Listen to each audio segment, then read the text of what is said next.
सुभाष शुक्ला जिंदाबाद जिंदाबाद हीरालाल यादव सुभाष शुक्ला जिंदाबाद जिंदाबाद हीरालाल यादव सुभाष शुक्ला जिंदाबाद जिंदाबाद समाजवादी पार्टी जिंदाबाद जिंदाबाद द्वार हम शुरू करैले रहली ना अखिलेश के समय में योगी जी अइला बंद करैला।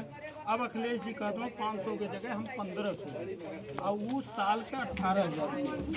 तो हमें कम से कम 18,000 ही मिल गए साल का बिजली फ्री। अगर 300 यूनिट बिजली फ्री करे कहले हम तो तू कम से कम 700-800 जमा करते हो 1,000 जमा हो लग नहीं वो बंद है। वो पैसा अगर 1,000 रुपया महीना बच जाए तो 12,000 वो बच गए। 18-12 30,000 रुपया। गैस सिलेंडर जो दाम बढ़ेले हमें अगर 2 सिलेंडर मिल जाए 2,000 रुपया के तो ओके 10 सिलेंडर में 2,000 कम कर दूँ तो 200 रुपया पर सिलेंडर कम हो गई। शहर की ओर भाग रहे हैं। इस अभियान में सेकंड समाजवादी पार्टी हो चाहे विपक्ष की को भी हो, सारे नेता लोग गांव की तरफ झांक रहे हैं और झांकने में पता नहीं किस आंख से देख रहे हैं। अभी हमको तो लग रहा है हम जहां खड़े हैं वो शहर तो नहीं लग रहा बल्कि गांव लग रहा मुझे, और जबकि ग्रामीण इलाका का है। और इन्हीं से देखते हैं हमारे साथ खड़े हैं समाजवादी पार्टी के तमाम ऐसे बुद्धिजीवी लोग हैं, इन्हीं से बात करते हैं, देखिए क्या कहते हैं। हीरालाल जी बताइए, हमें जातिवादी और समीकरण में चल रहा है काबा और मारदार गीतों के माध्यम से बौछार नेताओं की भाषा शैली बीच कर गई है, काफ़ी भटक गई है। और ऐसे में जनसंपर्क के दौरान नागरिक अभी मन डोल रहा है इधर उधर, तो इस पर आप क्या कहना चाहेंगे? आपके माध्यम से, इस चैनल के माध्यम से मैं यह कहना चाहूँगा कि अभी तक मैंने जिनसे संपर्क किया सारे लोगों का ये कहना है कि बाबू इस बार बदलाव होगा, परिवर्तन होगा, परिवर्तन तय है। ये पब्लिक कह रही है, हम नहीं कह रहे हैं। आप मेरे साथ चलिए, पब्लिक कह रही है कि अब की परिवर्तन तय है, क्योंकि जो कड़ुआ तेल हम 90 रुपया खाते थे वो 220 रुपया, जो हम गैस सिलेंडर 400 में लेते थे वो गरीब आज ले रहा है 1,000 रुपया। यानी मूलभूत सुविधाएं जो भी मनुष्य की हैं वो काफ़ी सकना महंगी, बहुत महंगी हो गई है। जी। आज स्थिति यह है कि इतनी महंगाई बढ़ गई है कि जो मध्यम वर्ग के लोग मकान बनाते थे जिससे गरीब को रोजगार मिलता था, आज उनके पास ही पैसा नहीं है कि वो मकान बनावे कि गरीब को रोजगार मिले। आपके क्षेत्र में की बात कर रहे हैं इस समय, तो प्रधानमंत्री आवास योजना आपके क्षेत्र में मिली कि नहीं मिली? मैंने अपने क्षेत्र में 500 लोगों का प्रधानमंत्री आवास योजना भरा, जिसमें से मात्र 65 लोगों को प्रधानमंत्री आवास योजना मिला। उन 65 में भी हमने जिनका रिकमेंड किया जो रियल गरीब थे उनको नहीं मिला।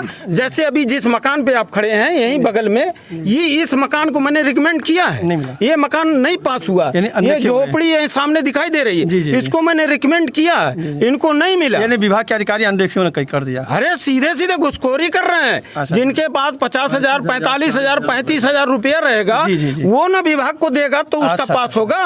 और गरीब के पास खाने के लिए है नहीं है, वो चटनी रोटी खा रहा तो कहाँ से पैसा देगा? अब इस समय जो क्या कह रहे हैं कि आप बिजली मुफ्त देंगे, ठीक है, आपकी सरकार कह रही है बिजली मुफ्त देंगे, शिक्षा के संबंधी कहेंगे, रोजगार के संबंध में कहेंगे, और क्या क्या आप विकास को लेकर अब इस मुद्दे को लेकर? मैं आपके माध्यम से कहना चाहता हूं कि राष्ट्रीय अध्यक्ष जी ने इसके पहले 2012 की सरकार में उन्होंने कहा था कि मैं गरीबों को पेंशन दूंगा, दिया 55 लाख औरतों को।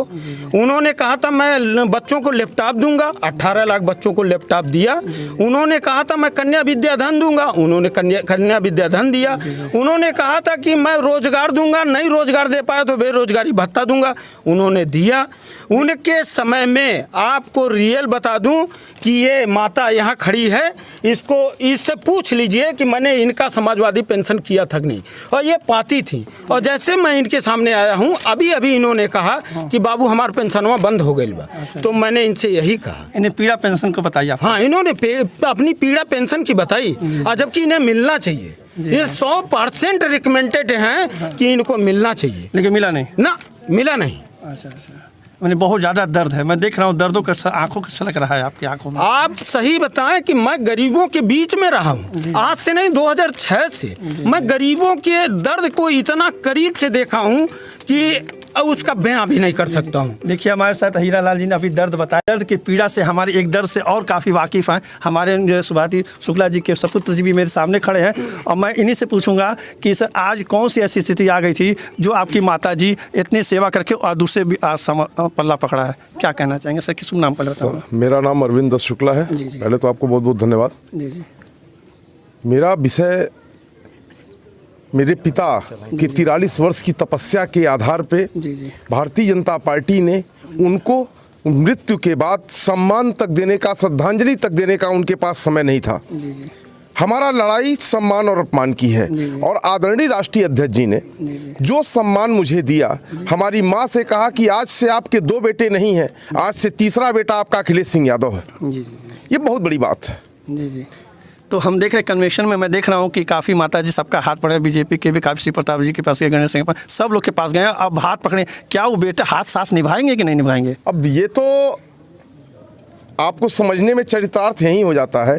भाजपा कौन था?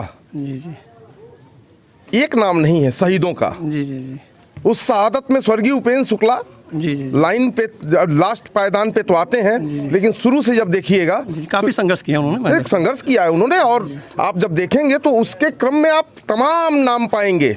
मैंने उनके मेहनत। पी शुक्ला, जी जी शिव प्रताप शुक्ला, जी जी और तत्कालीन विधायक आदरणीय राधा मोहन दास अग्रवाल। जी जी जी कितने नामों को लिया जाए, बड़ी लंबी फहरिस्त है वो। जी काफ़ी लोगों का जी जी जी। वहाँ पे बस व्यक्ति विशेष चल रहे थे। आपने देखा, इन्होंने कहा कि व्यक्ति विशेष है और काफ़ी राजनीति को उथल पुथल के बीच में अभी चल रहे हैं, जनसंपर्क कर रहे हैं, काफ़ी दर्द है। इसी के साथ अगले अंक पर चलते हैं, दिखाएंगे, मिलेंगे अगले प्रत्याशी।